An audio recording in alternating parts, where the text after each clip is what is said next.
Dear student, मैंने zoom class में आपको पाठ 7 पढ़ाया था। पाठ 7 डामन और पीथियस नामक दो सच्चे मित्र की कहानी थी। इस पाठ के माध्यम से हमने यह जाना था कि किस प्रकार दो सच्चे मित्र अपने मित्र के लिए हर चीज़ बलिदान करने के लिए तैयार हो जाते हैं। किस तरह वह अपने मित्र को खुश देखना चाहते हैं। तो इन दो सच्चे मित्र की कहानी हमने पाठ 7 में पढ़ी थी। अब मैं आपको वर्तनी बता दे रही हूँ, आप वर्तनी कॉपी में लिख लीजिएगा। सबसे पहला क्या है? मित्रता, अनमोल, सच्चा, मुसीबत, अत्याचारी, सजा, फांसी, छुट्टी, इच्छा, स्वीकार, उल्टी, प्रसन्न, धोखा, तख्ते, आवाज़, आवश्यकता, आँखों, आंसू, चिल्लाया, जल्लाद। हो गया। यह सारा वर्तनी आप अपनी कॉपी में लिख लेंगे। उसके बाद मैं मौखिक और लिखित भी दे रही हूँ। मैं सिर्फ यहाँ उत्तर लिख रही हूँ, प्रश्न आप अपने पुस्तक से लिख लेंगे। तो पहला प्रश्न क्या था मौखिक का? पीथियस के देश का राजा कैसा था?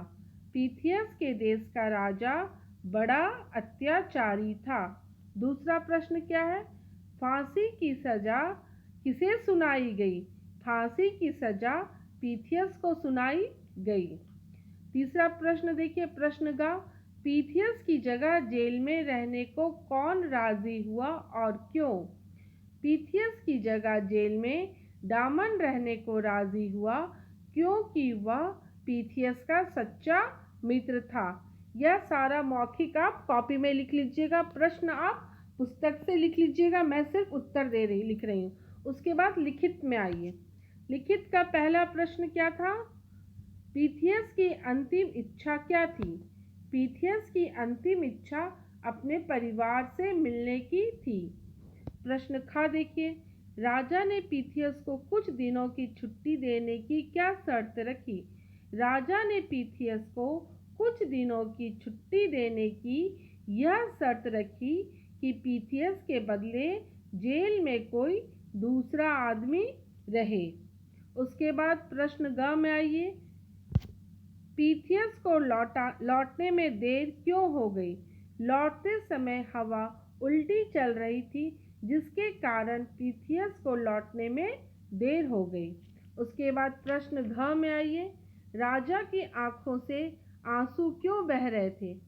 सच्चे मित्रों की जोड़ी को देख करके राजा की आंखों से आंसू बह रहे थे।